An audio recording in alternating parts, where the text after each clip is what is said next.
here I am. I haven't seen you in a while, and it is wonderful to be here.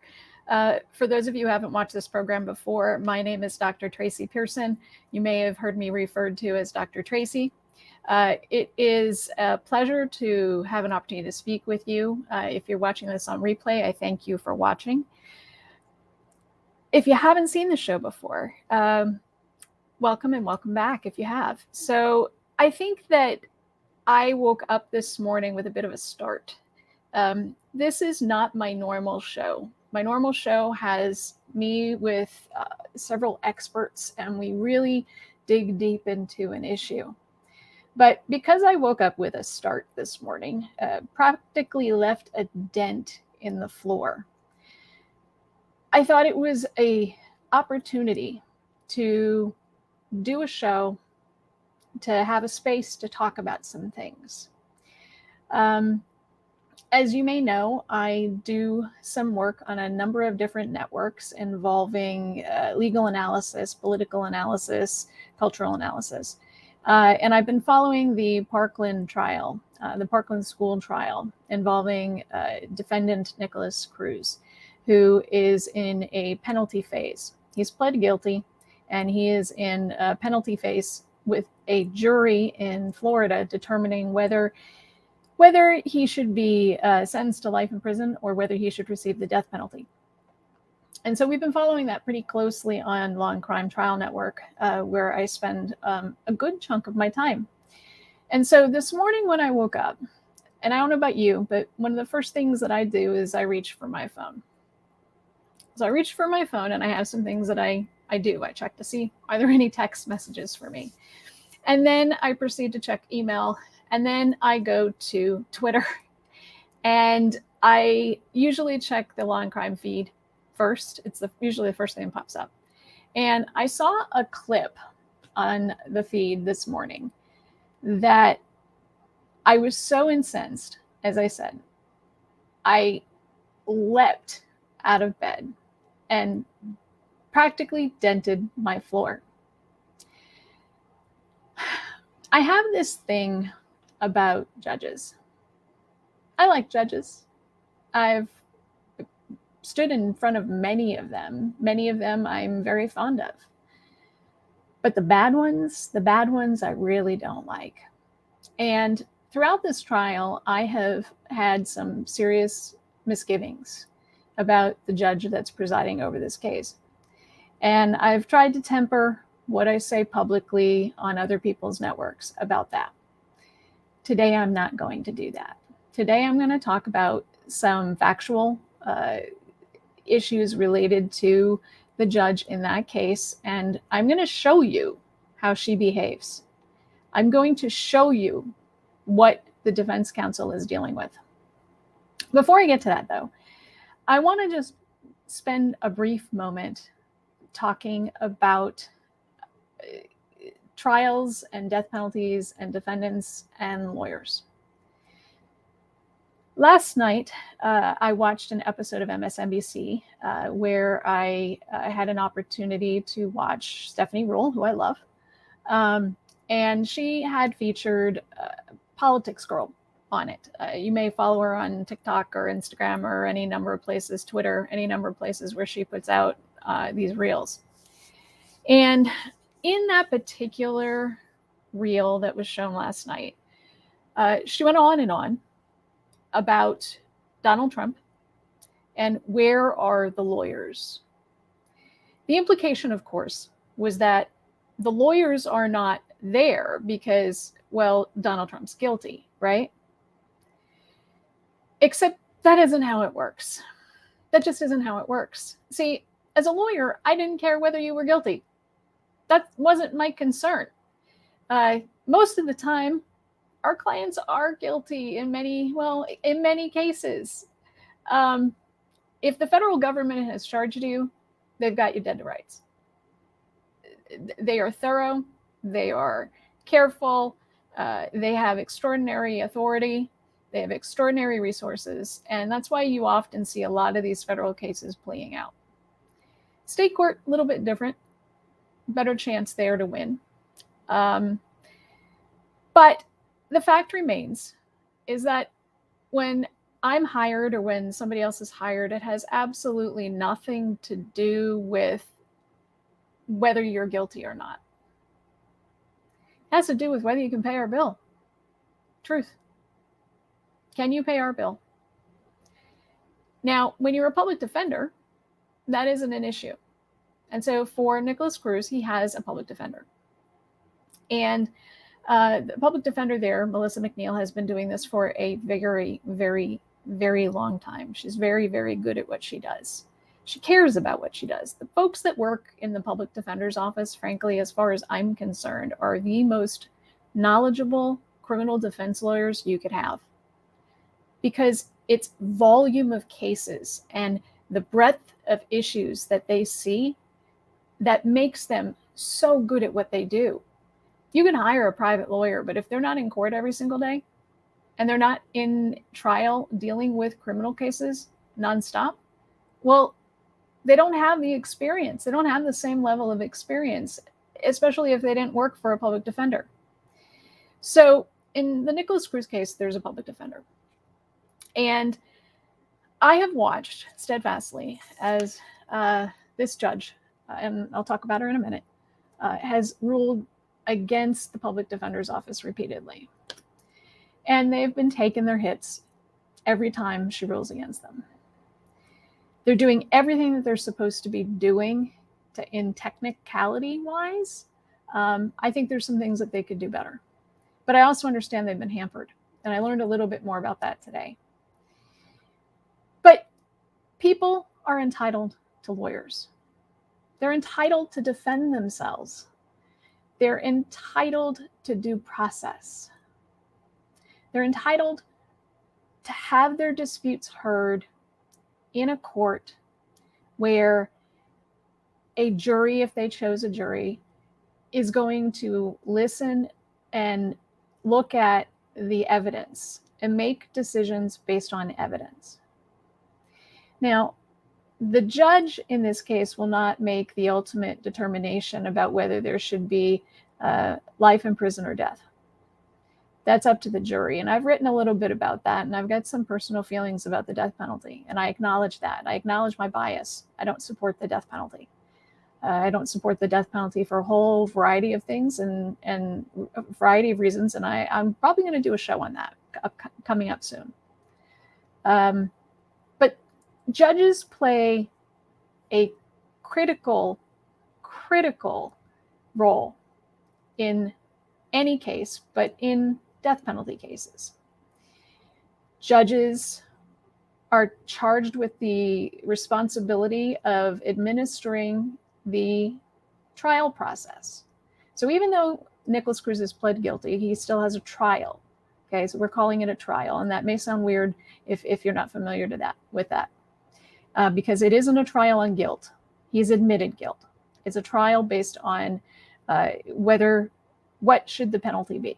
Okay, understanding that, judges are responsible with administering that process, with administering the timeframes for that process, for holding hearings, ruling on motions, for facilitating voir dire, or what they might say down in Florida as voir dire. I'm having flashbacks here to my cousin Vinny with voir dire. They are responsible for making sure the jury is attended to, that if the jury needs a break, they take a break. If the jury needs something, if the jury has questions, that they are the conduit through which the jury is able to communicate that to the judicial system. So they serve really important functions.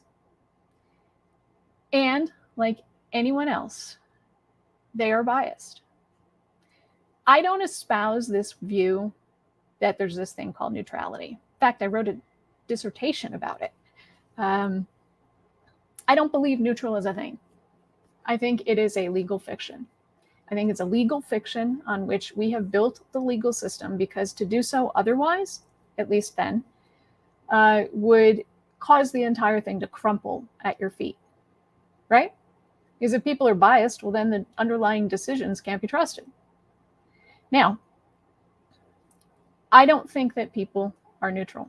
I don't think you can be neutral. I don't think someone can declare you neutral. All of a sudden, you become a judge, whether that be in some states where you are appointed by a political figure, like the governor or a judicial commission, or you are elected. And I've got feelings about that too. I'm going to talk about that in a second. Just because somebody makes you a judge, puts a fancy black robe on you, you put your hand on a book or swear or affirm that you're going to follow the Constitution, it doesn't make you neutral. Just because they give you a little spot to sit in that's in a desk that's a little bit higher than everybody else's, that doesn't make you neutral either. Just because they give you chambers and court staff, that doesn't make you neutral. What makes you neutral is knowing that you have bias, recognizing it, and doing something about it. Period. Everybody's got bias. Cops have bias. Lawyers have bias.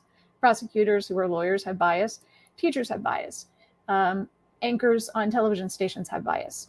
Reporters have bias. Newspaper reporters have bias. Doctors have bias. I can go on. I have bias. I do my darndest to acknowledge it and to address it and to mitigate for it. So I acknowledge that I am against the death penalty. I think it's wrong that the government should have the authority to kill you. I think it's wrong that that it's not really the government that does it.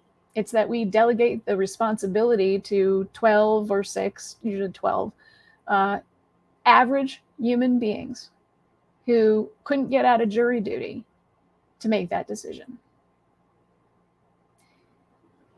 And then when the death penalty is carried out, it's carried out in a way where identities are hidden and you're put to death.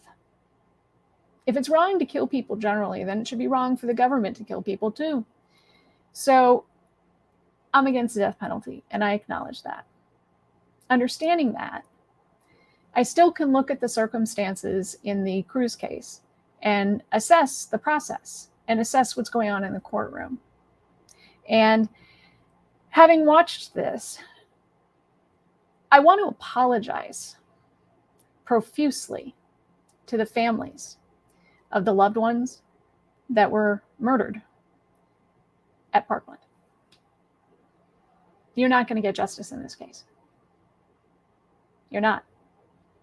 Because this process has been so mucked up in the hands of this judge that there's no justice for you, because justice would be finality. It would be that this chapter, if you will, is over, that somebody was held accountable, that something was done, and that it sticks. And we've got years of appeals ahead of us if the sentence is not life in prison. Truth. Because this judge has screwed this up so much. Now, let me talk about the judge, because I keep talking about the judge. Her name is Elizabeth Scherer. She used to work for the, I think it's the 17th District State Attorney's Office in Florida, which is just so happens to be where this case is, and just so happens that that State Attorney's Office is prosecuting this case, although there's something a little weird about that too. I'll talk about that in a second. She worked for the State Attorney's Office. She was appointed by then Rick Scott to an open position, and then ran and has been reelected. Truth be told, I mean, I live in Los Angeles, and we elect judges out here. The election of judges just doesn't sit right with me. One of the reasons is that you really don't know anything about these people and whether they're good at being judges, right? You have no idea whether they're good at being judges. What does it mean to be a good judge? What does it mean to understand how to facilitate people at their worst? because that's what you're dealing with. You're dealing with human beings at their worst.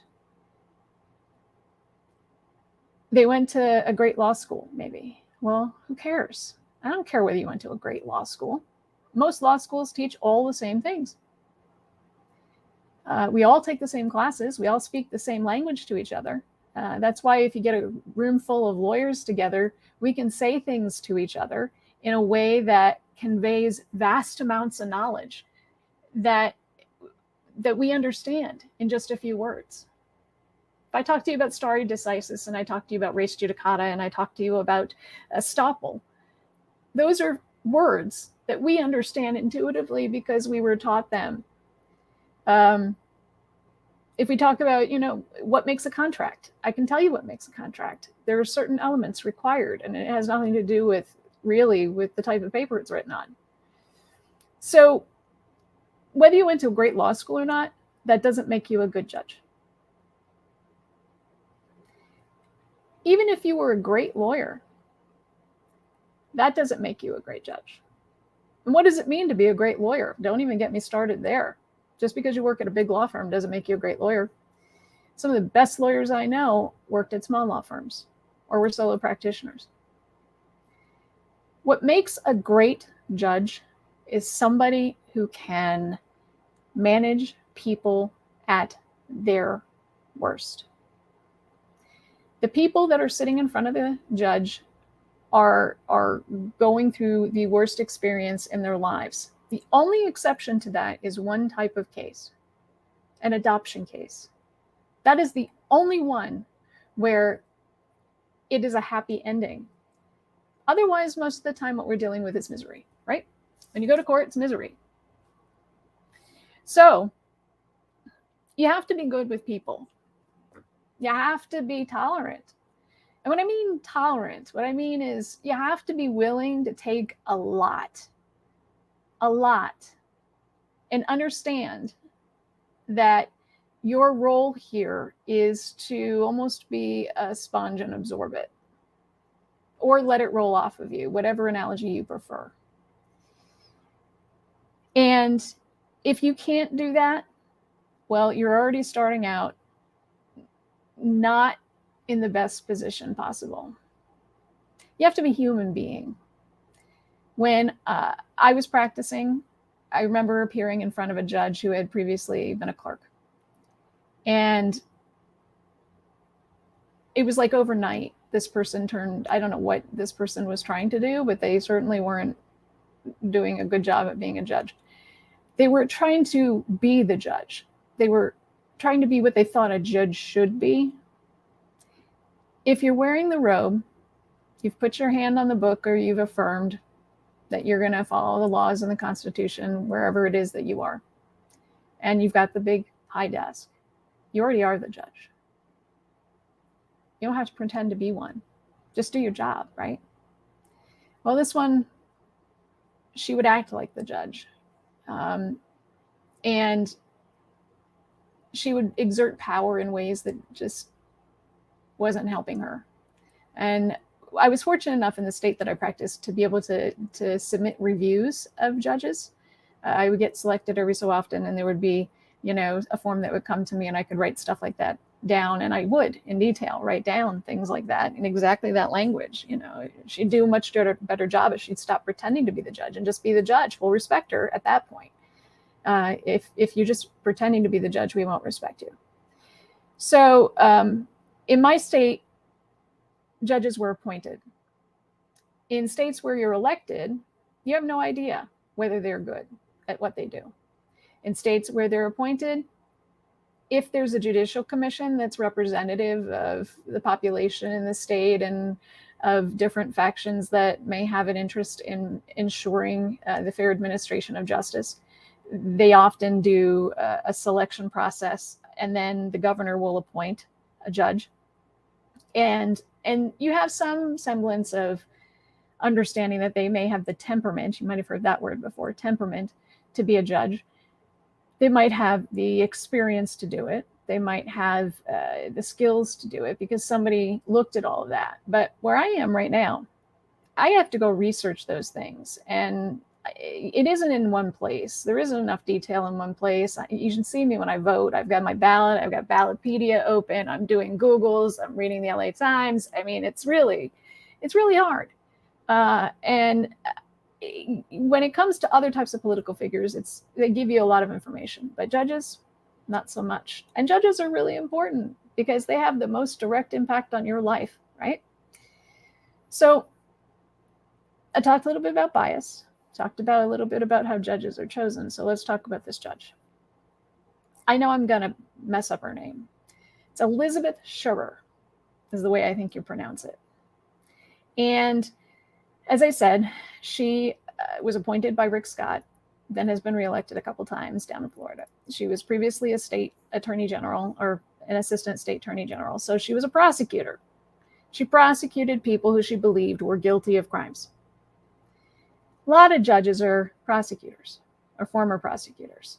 There aren't a whole lot of defense lawyers who are judges. In fact, we saw that with the latest Supreme Court justice, that became an issue during confirmation hearings, as if being a public defender or being a defense lawyer somehow makes you less interested in justice. I would argue it makes you more interested in justice. Defense lawyers are important for a good reason. They are important because what you want a defense lawyer to do is to look out for you, but their job is to make sure that the system doesn't railroad you. The goal here is to make sure that the system works the way it's supposed to work. That, for example, in a criminal case, that the prosecutor proves each and every element of the offense beyond a reasonable doubt, that they don't take shortcuts, that there isn't side deals going on with the judge and with the prosecutor, that there's a fair jury, that there's a jury that exists that can decide a case, that is qualified to decide a case. And that's what you want.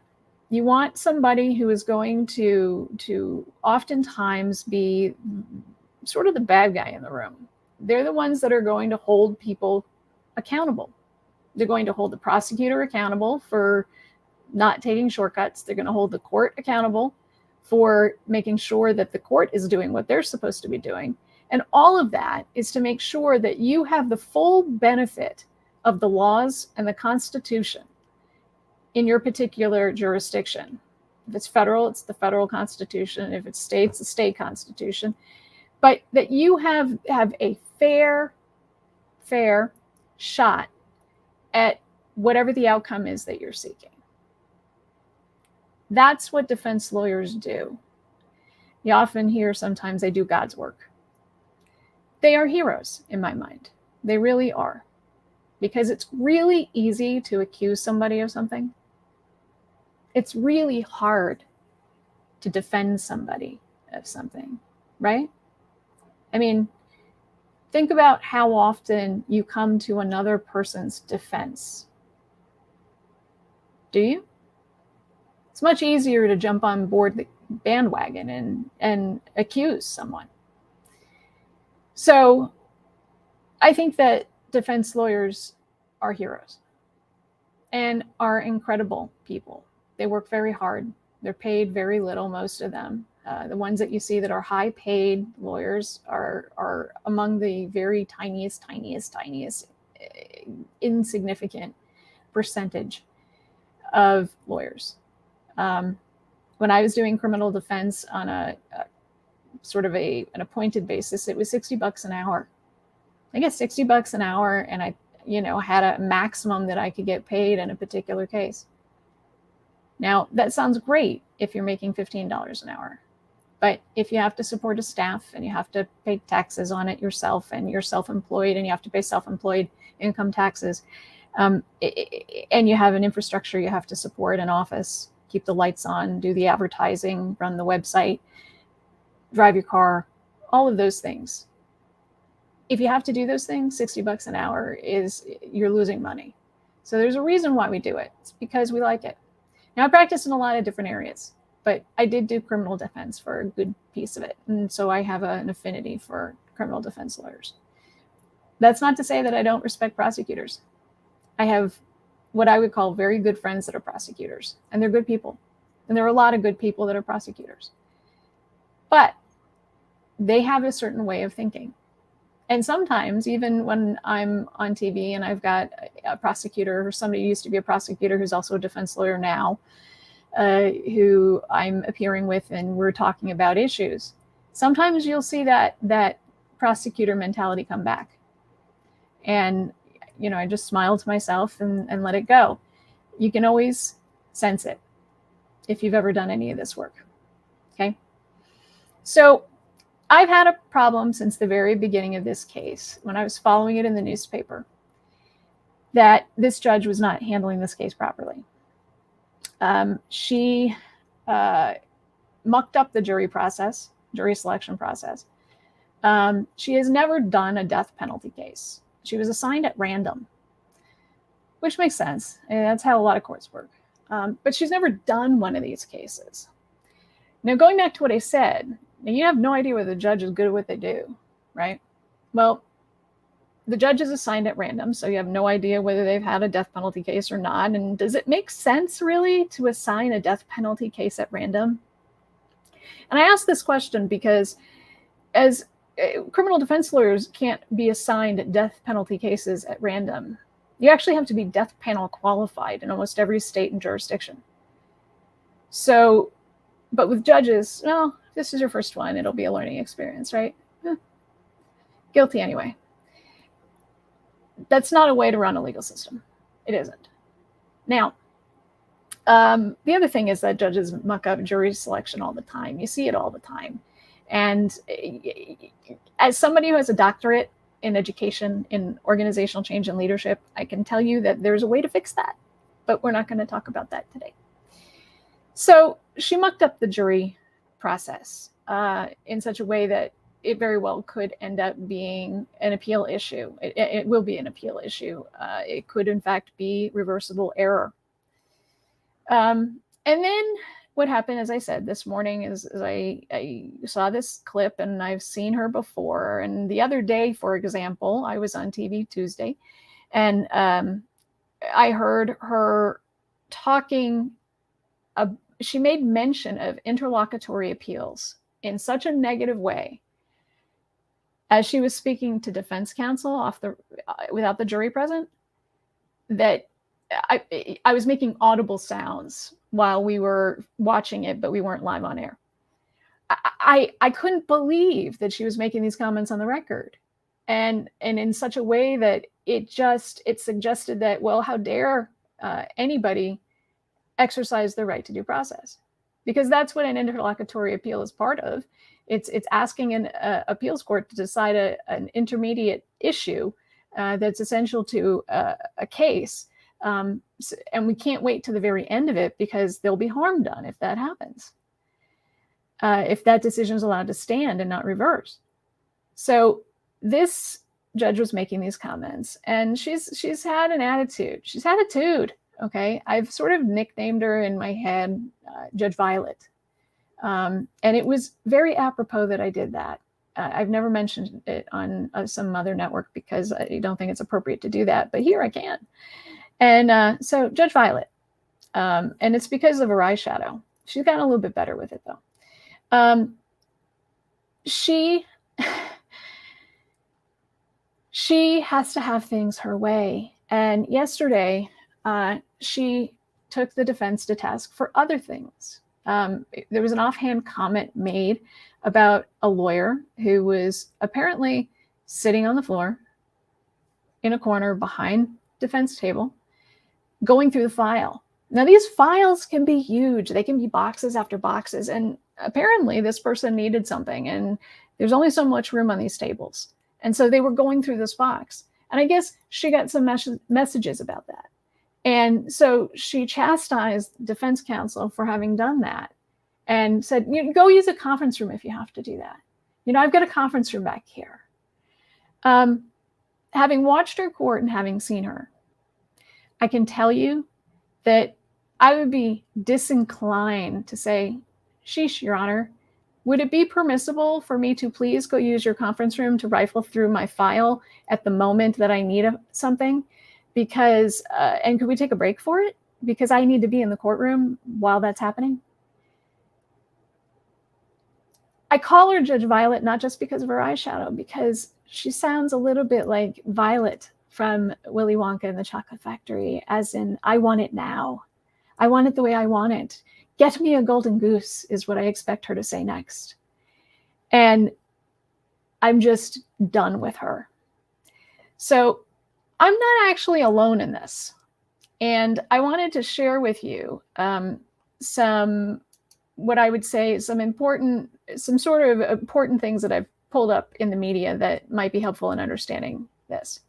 But before I do that, I want to show you a clip. And it's a clip from this morning. It's the one that I saw that literally just made me crazy. Now, you probably have already seen it at least once. But I want to show you this clip because I think it's important to see. I've given all the attributions that I can to the folks who created the clip, and I've done some editing to it to myself. But I want you to see what happened.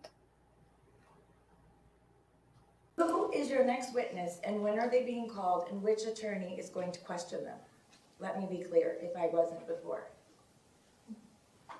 Because if these don't have anything to do with your next witness, then why are we having the jury wait outside right now? Just because we were trying to move everything in, because in terms of timing, we do it now. In terms of timing, it would be much better to do it during the lunch break when the jury needs longer than you all. So we'll go ahead and pass on this. Let's bring the jury in, please. Your Honor? Yes? At this time, the defense rests, other than putting in our records. We're not playing chess. I mean, will you please take the jury back in? Thank you. All right, go ahead and put in your records. 2B, Nicholas Cruz Henderson, episode 1 record. Let me just stop. State, are you going to have anything ready for today? No. We're last told us there was 80 witnesses. We're waiting for 40 more witnesses. I just want to say, this is the most uncalled for, unprofessional way to try a case. You all knew about this, and even if you didn't make your decision till this morning, to have 22 people plus all of this staff and every attorney march into court, be waiting as if it's some kind of game. Now I have to send them home. The state's not ready. They're not going to have a witness ready. We have another day wasted. I honestly, I have never experienced a level of unprofessionalism in my career. It's unbelievable. So, Judge, if we had any pretrial matters, you asked us to be here at 9:15. We were here at 9:15 to discuss pretrial matters. I have been practicing in this county for 22 years. You know what? I don't want to hear it. I don't want to hear Well, it. Judge, you're insulting me on the record in front of my client, and I believe that I should be able to Okay, defend myself. you can do that later. You can make your record later, but you've been insulting me the entire trial. Yeah. Yeah, that is in fact what she said. On the record, to Melissa McNeil, defense counsel, in front of an entire court, live on TV. What? I mean, I can't even begin to tell you. By that point, like I said, I hit the floor. I dented the floor, and I kept moving ever since. I can't believe that somebody would think that was an appropriate way to speak to anybody. Now, I want you to take Nicholas Cruz out of this. Take him out of the equation. This is a workplace. Courthouses are workplaces. The judge is not your boss. Judge is somebody who works for a different department. Would it be okay for that person to talk to you like that? Would that be okay for somebody in Department C to talk to you like that because they didn't like the decision you made? Maybe because they had a bias? Now, her bias comes from a number of different places, but she actually used to work for the guy who's trying the case. He was brought in special because the current Attorney General does not support the death penalty. Yeah, there's that. So throughout this trial, she has ruled against the defense repeatedly. She has ignored defense requests repeatedly. And I'm going to show you that in a minute in a much longer clip. But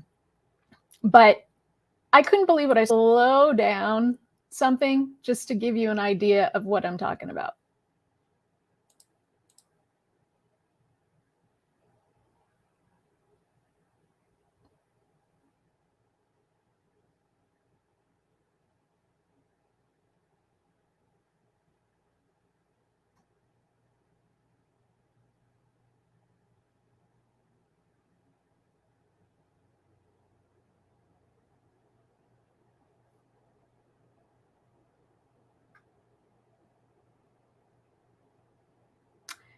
Talk about histrionics, right? I mean, she's looking at him, he's looking at her. That is her former boss. Now, I would have recused myself from that case. She doesn't do that. In fact, she doesn't know how to do that. And she got into some trouble about that previously. There is a great New York Times article that I recommend you go out and read that came out. And it talks a little bit about the handling of this case and the fact that this is, in fact, her first death penalty case. But it also talks about some additional information that I think is important to understand. She was previously married to a police detective. Or rather, she's married to a police detective. And when that became an issue for her in a case that she was deciding, she refused to recuse herself from a matter involving the same department that her husband worked for. An appellate court had to remove her. That's utterly ridiculous. Now, how many folks out there right now are losing their minds, okay, over Supreme Court justices and their behavior? Well, why are you surprised? In this case, that affects, people in the state court, cases that affect people more with more frequency, because you're more likely to be in state court than you are to be in the United States Supreme Court. We've got judges that can't follow the rules. Then in this case, I learned that early on, public defenders sought to have her removed. So Melissa McNeil, who you saw, sought to have her removed because she sent prosecutors a memo about the defense lawyers visiting Mr. Cruz in jail. I don't know where this person thinks or what this person thinks judges are supposed to do, but I can tell you with absolute 100% certainty, it is not that. That would be considered to be an ex parte communication to another lawyer in a case, and that's an ethical violation. We have no idea, I think, what that says. I've looked for it. I've looked around. I didn't have the opportunity to find it because another judge deemed that memo confidential.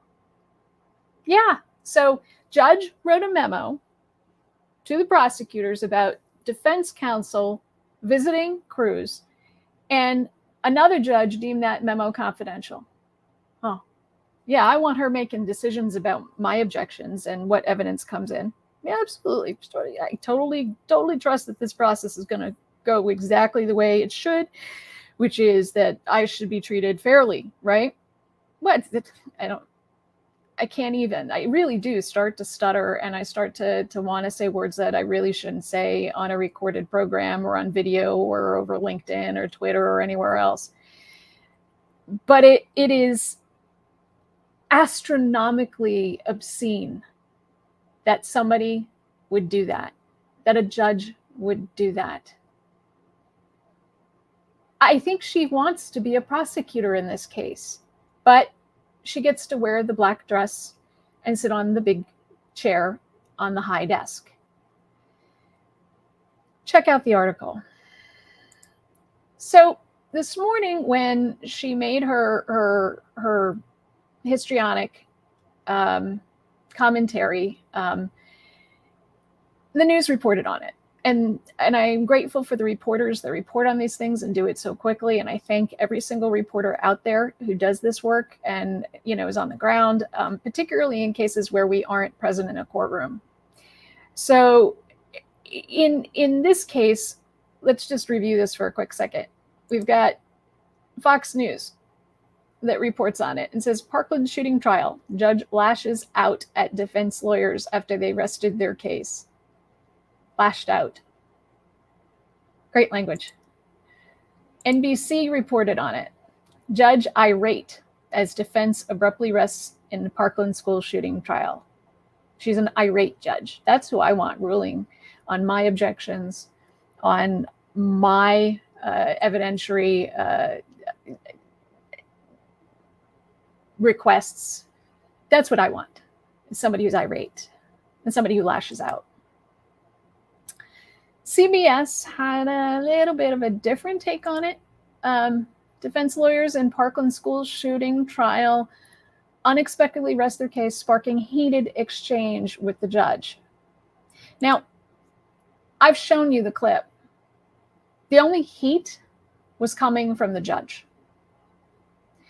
What that defense lawyer was doing was completely normal, completely acceptable. There was no raising of voices. There was no heat coming from Melissa McNeil. Melissa McNeil was trying to establish a record.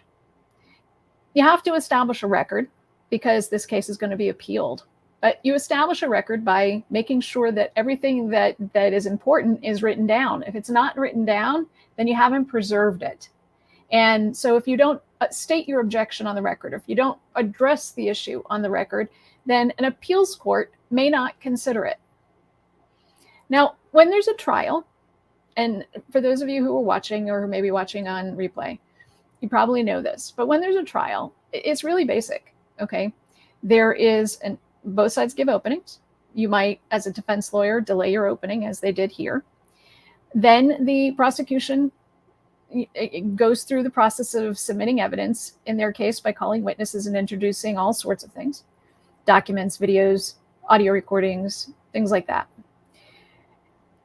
Then when they rest their case, the defense lawyers have the opportunity to move for a directed verdict or move for acquittal.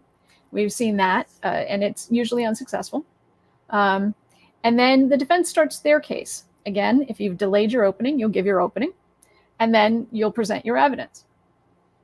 And once you've done that, the defense rests. You make a lot of decisions during trial. You may call certain witnesses, you may decide not to call certain witnesses, but if you don't put everybody on your witness list, then you can't call them. So you want to make sure that you always do that. And so your witness list is often longer than who you're really going to be calling. You need to be prepared if you're going to put on a rebuttal case, which is what the prosecution, I think, is contending to do. And which is why the judge was having a flip out. The prosecution, should have their first witness they're planning on calling in rebuttal sort of on standby, because you really don't know when that's going to happen.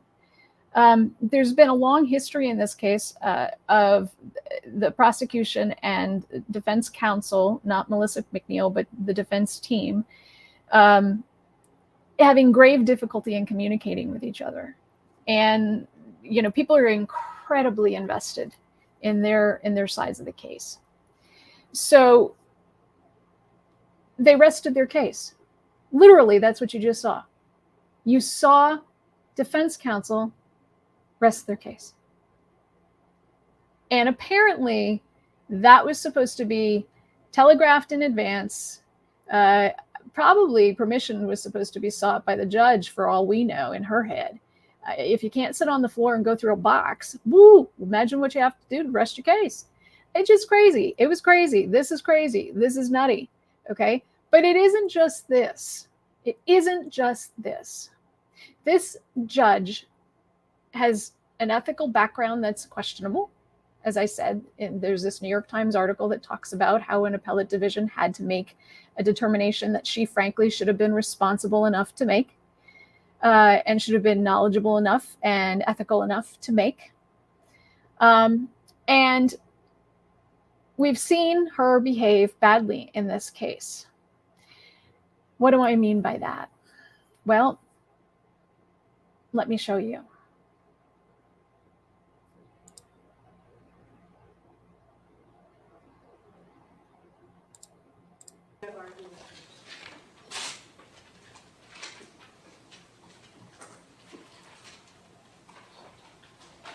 Okay, argument as to what? The records I've ruled on, the 5 pages of notes I've ruled on, I said that I was gonna wait and hear argument as to why or why not the state should be allowed to get into these things on cross-examination if you all choose to, depending on what happens. So what other argument is there to hear now?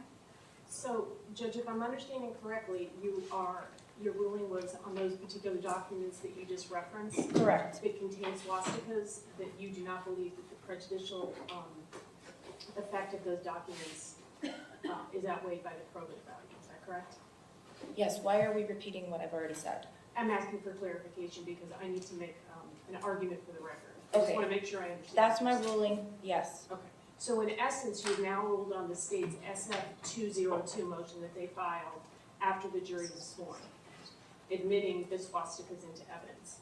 So at this time, I need to make the following record, and the defense will be moving for a mistrial. On January 22nd of 2021, the state of Florida filed a motion, SF-109. It was the state's motion for pretrial ruling on the admissibility of relevant evidence, specifically the hand-etched swastikas that were on the firearm that was left at the scene, the boots that were removed from Mr. Cruz, and a swastika magazine. The defense, on February 5th, 2021, filed a motion in opposition to that state's motion, SF-109. The state then filed another pleading. They included some etchings that were done on a school desk at Marjorie Stoneman Douglas, and a drawing on the red backpack, which also included a swastika. And then the state filed another motion on other additional evidence that contained swastikas, specifically the Mossberg shotgun found out at Camp Mutiny. The defense, on March 19, 2021, filed D-146 in opposition to their new motion and incorporating all previous arguments. On February 25th of 2021, when we were having hearings on other matters, the defense once again brought up that there was a pending swastika motion that the court had not ruled on. That was again brought to the court's attention on July 13th of 2021. Excuse me, I don't mean to interrupt you. Do you mean 21 or 22?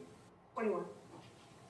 And then on August 17th, 2021, it was again brought up that the court had not ruled on that motion and the defense needed a ruling on the motion in order to formulate their defense and prepare their jury selection. We also brought it up again on August 27th of 2021. The court had not ruled on that motion. We also brought it up again in the third, when Mr. Marcus argued the third-party negligence motion on September 8th of 2021. The defense also brought it up that we did not have a ruling on this motion, which would impact our ability to prepare our mitigation presentation as well as our voir dire on September 21st of 2021. The court did not rule on that motion.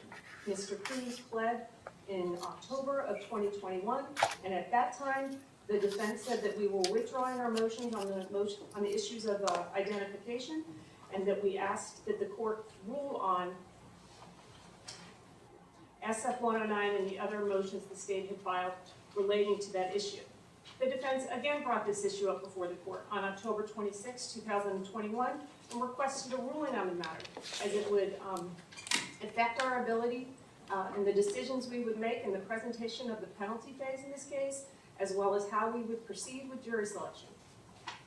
On October 29th of 2021, the state is now put on notice of our witnesses, and on November 3rd of 2021, we asked the court to again rule on all the evidence that had swastika information on it when we were in court on November 21st of 2021.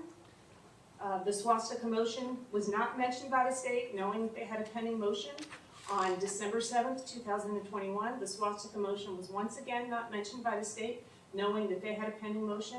On December 21st of 2021, the state once again did not bring up the swastika motion, knowing it was pending. The same for January 11th and January 24th. We went to court again on February 10th, 2022. The swastika motion was not mentioned by the state. On March 18th, 2021, the swastika motion was not mentioned by the state.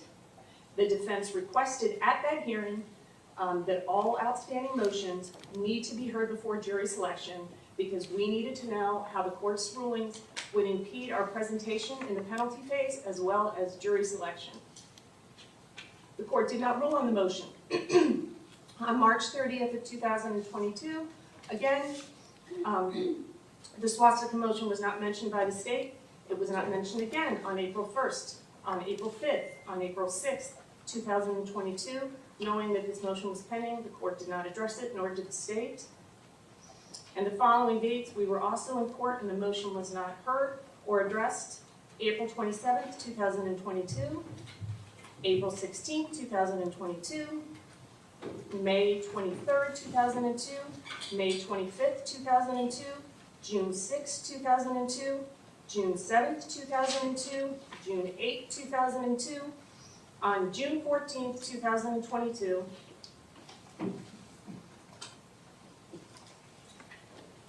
Mrs. Curtis emailed Mr. Marcus and asked if the state intended to introduce the swastika evidence during trial because it would, this is not an email, but this is the ideology behind the email, because we needed to know how we were going to prepare our presentation of the penalty phase, as well as how we were going to conduct our jury selection. He told her that it was relevant because it supported antisocial personality disorder and borderline personality disorder of their experts. They also intended to call an expert at a hearing on that matter, and I believe that was the hearing with Dr. Brandon. Mrs. Curtis indicated that we needed to get a ruling on this matter before General Boydire. On June 14th, 2002, Mrs. Curtis advised me that the state intended to move forward with the swastikas, and we indicated that we needed a ruling from the court. The last day of capital voir dire, Melissa McNeil, myself, and Jeff, I approached Jeff Marcus and I also approached Michael Sachs, and I pointed out that there were several motions that needed to be heard before general voir dire, and this included the swastika motion and the motion in limine number 3, which had to deal with an unrelated matter.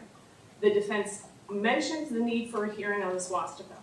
On June 21st of 22, again, Ms. Curtis objects to starting general voir dire with outstanding motions pending, including the motions related to the swastikas. The defense requested that the court rule on the swastika motion. There was no comment from the state. On June 23rd, 2002, the court indicated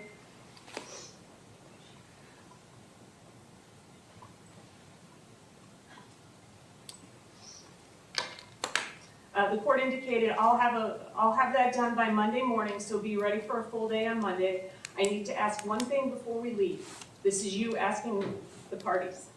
With regards to the motion in limine regarding the swastika that was discovered after the incident, that hasn't been ruled on because I wasn't sure if the state is still attempting to admit the guns, which have the swastika hand-graved on them. And if you are, that's fine. I need a hearing on the argument before both sides on the issue. And Mr. Marcus said, yes, we know that. I meant that as a motion for next week. And the court says, okay. And then I say to the court, Your Honor, and you say yes. I said, we brought this up because if the swastika was going to be admissible, we would have to discuss jury selection. And then I asked the judge for a ruling on the motion. After the jury was sworn, without the motion being heard on the swastika, the state filed an additional motion, SF-202, requesting a ruling on the admissibility of the swastika as well as other inflammatory evidence not previously mentioned by the state. The court has not ruled on that motion.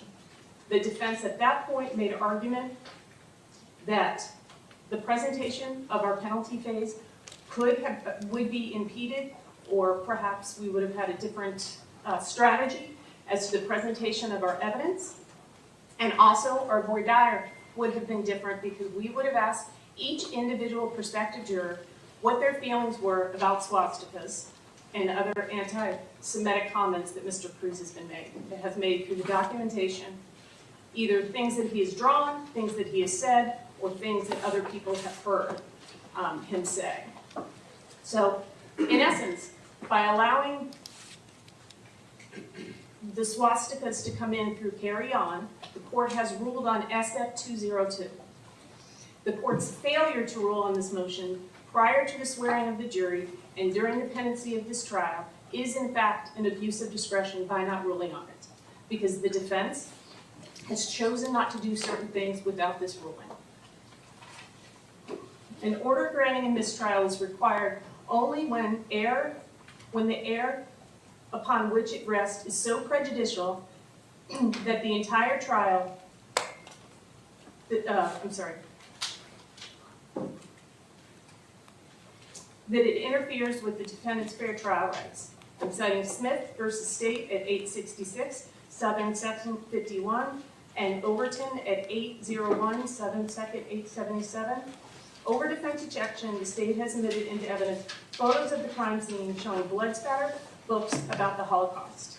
The state also offered testimony about murders that occurred in the Holocaust studies classrooms.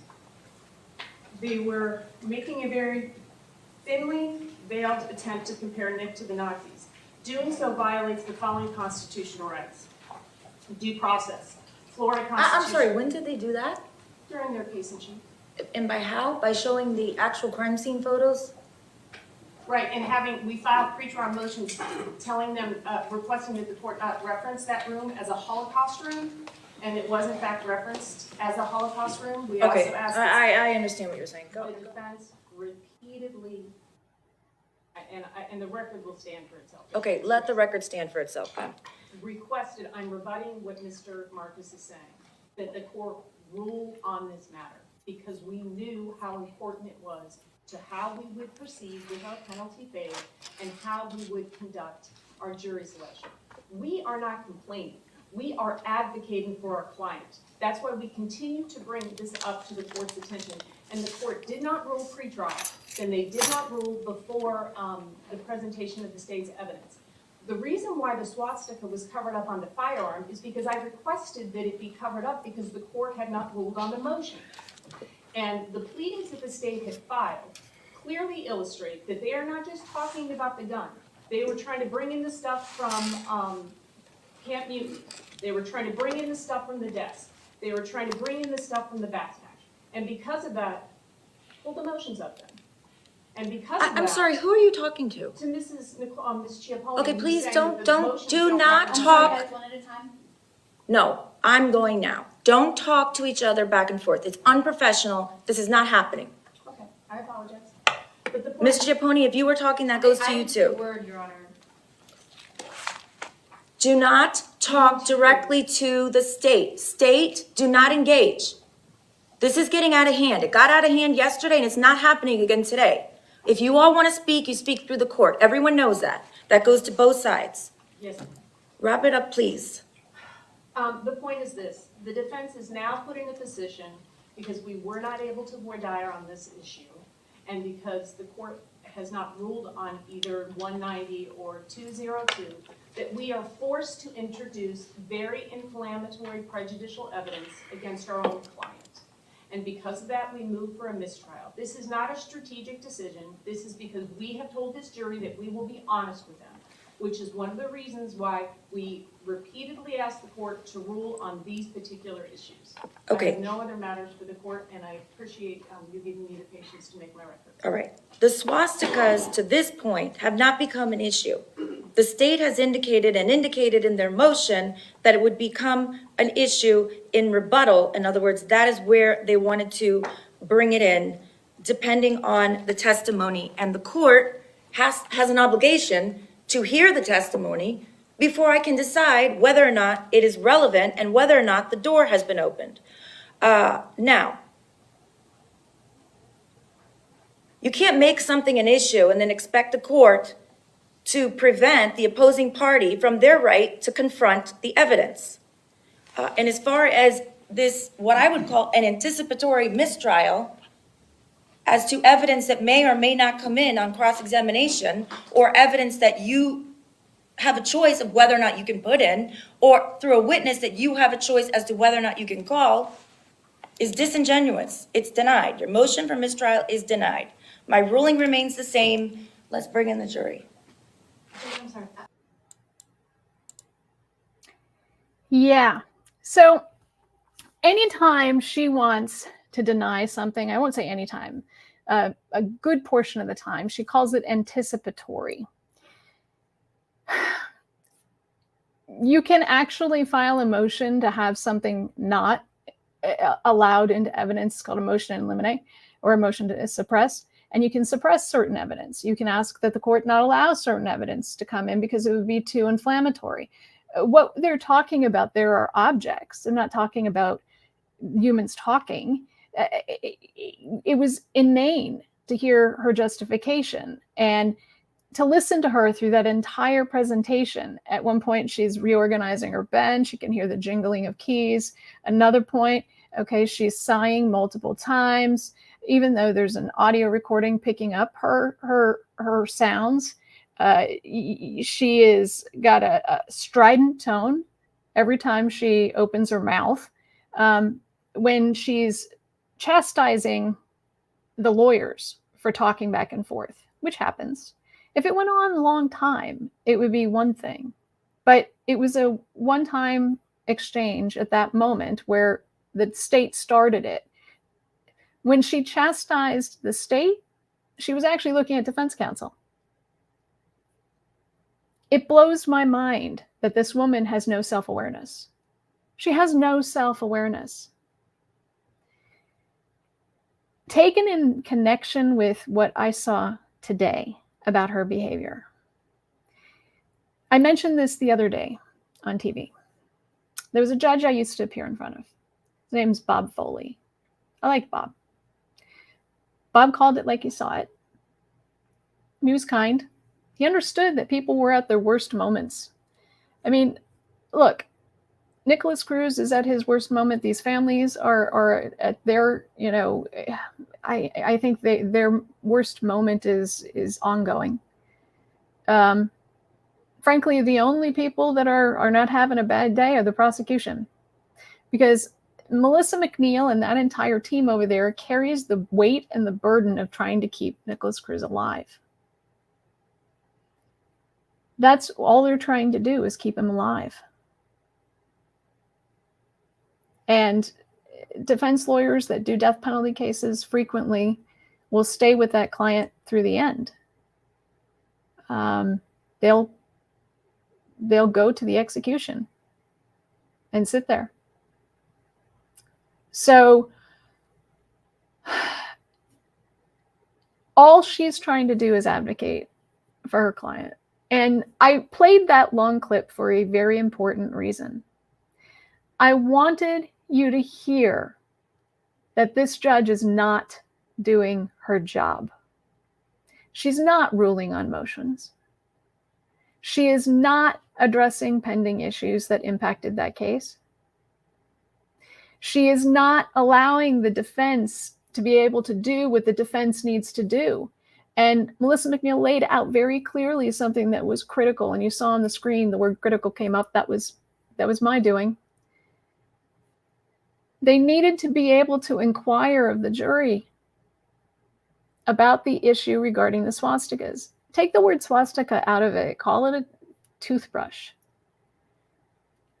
You need to be able to inquire of the jurors whether they're going to be able to put aside their personal feelings about toothbrushes in order to make a decision in this case based on the evidence, and not let the bias of their feelings about toothbrushes carry over onto the evidence, right? That's really what they're talking about there. So when you take the offensive word out and the offensive concept out, and you put something else in, put apples in, put oranges in, you have to be able to inquire about oranges to make sure that jurors' feelings about oranges aren't going to bleed over onto the evidence that they're going to be hearing and seeing. That's legitimate. That's what we have to do. Because inherently, even if my colleagues as lawyers don't recognize the science behind bias, they get what it does intuitively. It's just they don't teach you that in law school. They don't teach the idea of pattern detection and probability determination and how your brain works when it's confronting an issue and how bias becomes unconscious and it takes over your decision-making ability, which is why a police officer fires his weapon, thinking that he's going to be shot, because it's going to be him or the tiger. It's going to be the tiger, not him. It applies everywhere. So what I saw today, what I saw in that proceeding that I found, and I think I had sort of seen it in passing before, and what I saw in newspaper articles written by objective journalists, I am so sorry, so sorry to the Parkland families. Because here's what happens in a death penalty case. The jury finds that Nikolas Cruz deserves the death penalty, meaning that the government wins, meaning that the government, through delegating that responsibility to 12 people sitting on a jury who are average citizens, whose job it is to decide whether you live or die. And then the government goes and takes the ball and carries it out. That decision gets to be appealed. And that decision, there are many different roads to appeal. And every time there's a proceeding moving forward, those families are going to be notified. So they relive it over again. They get notified. They have to read the stuff, potentially. They have to worry about it. Is he going to win? Is he going to prevail? And as I said, there are many, many, many roads. So there are state appeals. There are state habeas corpus petitions. There are federal appeals. There are federal habeas corpus petitions. There are proceedings prior to that you can do within state court, the trial court, that sort of lead off the process. And Melissa McNeil is doing her darndest to lay out the grounds for why she or her predecessor must prevail if the jury comes back against Nikolas Cruz. So they're going to relive it. They're going to relive it over and over and over. Because the person with the big desk, wearing the fancy robe, with the attitude problem, can't behave herself. We have a saying, and that saying is, it's good to be the judge. Because you get to make a lot of decisions. I remember being a lawyer and having been really sick pre-COVID, many years pre-COVID. So I wasn't in danger of killing people with whatever I had. And I had many hearings. I was in court every day almost, sometimes all day. Sometimes I grabbed in a hallway and asked to come into a courtroom and to represent somebody I'd never met before as part of a criminal proceeding, a preliminary criminal proceeding. I was in court all the time. I was in courts all over the state. And so I was fairly sick on one occasion. And I remember being like, I have no choice. I have to go. I have to go because I can't call in sick. If you work in an office, you can call in sick. If you're a lawyer who works in courts as a trial lawyer, or even an appellate lawyer, you can't call in sick. That's not an option for you. Hey, judge, I'm not feeling well. I'm not going to be there today, okay? It's not going to work. Hey, I'm just going to take a personal day. It's not going to work. You can't send someone in your place most of the time because, well, your client actually wants you there. So if you try to do that, that's a problem. And you're the one who probably knows the case the best. So it's good to be the judge. You get to decide when you have lunch, and when people get to have lunch, you get to decide whether you get to take a break or not. So if you're the lawyer and you need to pee, well, hold it because you got to go for a while. You get to apparently have snacks at your bench. You get to decide when the jury's brought in and when the jury isn't. You get to decide when you're going to end court that day. I had a judge that I used to appear in front of, loved him for many reasons, didn't for many others, but he stopped talking at 4:30. Court closed at 4:30. He stopped at 4:30 on the dot, and just walked off. You could be mid-sentence. I remember doing a hearing once where opposing counsel was arguing, and we were arguing this motion for severance. And he was talking so fast because he saw the clock, and he was looking at the clock, and he was trying really hard to get it all in. It's good to be the judge. But it's only good to be the judge if you're really good at what you do and people respect you. Otherwise, what happens is you get people like me that call you out for it. And you get accountability. You get accountability in the form of going through an election and maybe not winning, because there's been a lot of publicity with respect to whatever it is that you've been presiding over. And I go back to the days of O.J. Simpson and Judge Ito, and what a circus that was.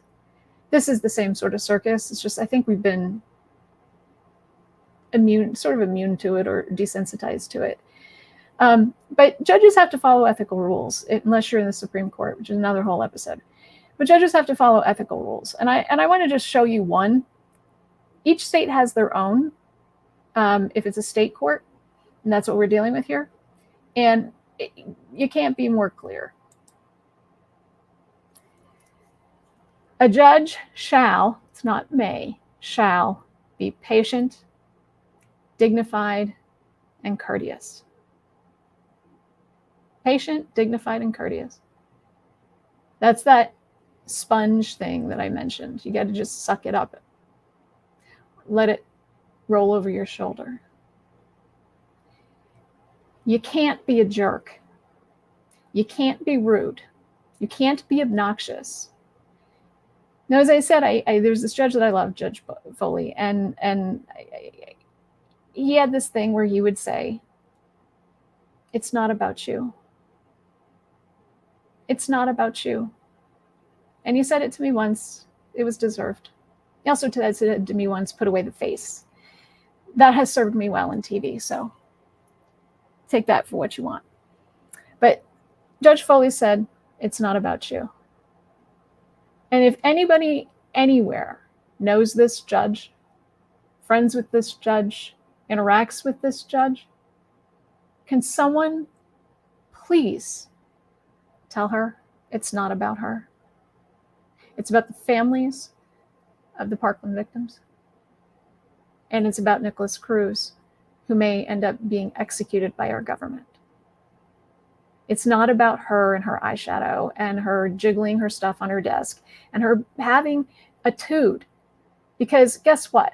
I can probably figure out what might be going on here. Melissa McNeil's been at this a long time. This isn't her first go around. She actually is the most senior death penalty lawyer at the public defender's office in that district. So the judge worked for the state attorney's office as an assistant attorney. My guess is that Melissa McNeil may have gone a couple rounds with her, at least once, maybe twice, 3 times. And she's got her boss sitting in front of her.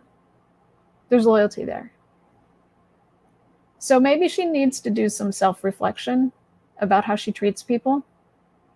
And if she wants to resolve what could be a public perception that she shouldn't be a judge in the future, maybe she might consider a heartfelt apology publicly, since every day this trial has been going, there's been a camera pointed at her face and her eyeshadow, picking up every movement, because it's being broadcast all over the world by news agencies, by very specific networks who are dedicated to bringing gavel-to-gavel coverage of trials, which is important because accountability is important. That rule that I showed you, people can file complaints against that judge based on failure to adhere to them. Now, whether that means something in Florida, who knows? But it'll spark an investigation for sure. And that's an uncomfortable thing to go through. So you can't fix the past. You can't go back and undo it. But you can move forward and change the way you're behaving. And the media plays an important part in all of this because it allows us to see what goes on in courtrooms across the country. The only place we can't see it is in federal court, which is why we send reporters there to be our eyes and ears and to report diligently on what's going on. Right now, there's a state case going on in Ohio, and it's a really important case. It's Ohio versus George Wagner, the fourth. There's a lot of George Wagners. And he is facing multiple counts of murder. And it involves a case where there was a custody dispute. That's really important. There are lots of people all across the country that go through custody disputes. They don't end up murdered, but as somebody who did custody cases as well, it was my nightmare. And right now in Ohio, the way the law sits, you can elect not to be covered by a camera. In other words, no audio or video recording of your image or your voice can be broadcast if you're a witness in a case. That's your election that you can make under Ohio law. So we're relying on reporters to tell us what's going on in that case, because a lot of witnesses are choosing not to have their image and their voice recorded. So we can't see what's going on there.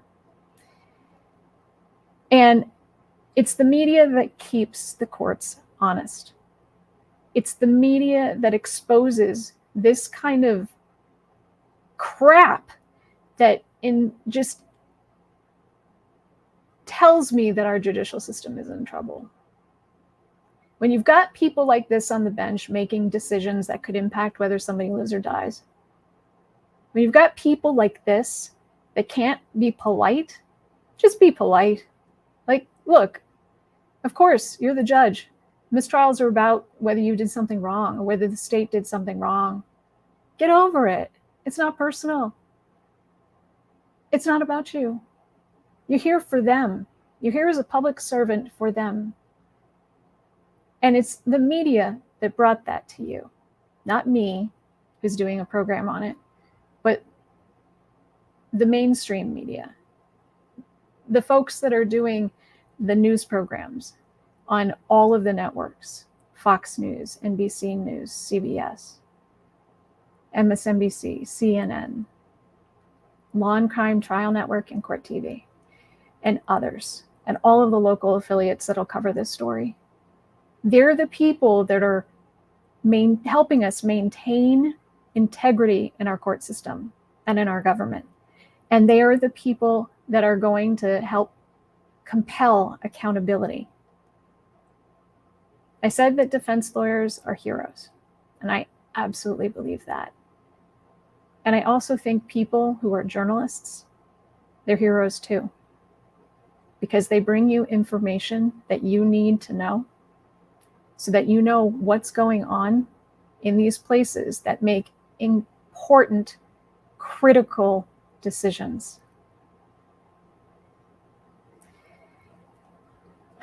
I think I may have gotten it all out. I don't know. I might not have. I really appreciate you watching. I appreciate those watching on replay. I'm sure there's more that I have to say about this at some point. But I have been off air in this program for a while now because I've been on other people's networks. I've been making my own show and take a back seat, if you will. And I haven't necessarily felt inspired. That changed today. So thank you for watching. I hope you learned something. And I wish you a good afternoon, a good evening, and a great tomorrow. Thank you for watching.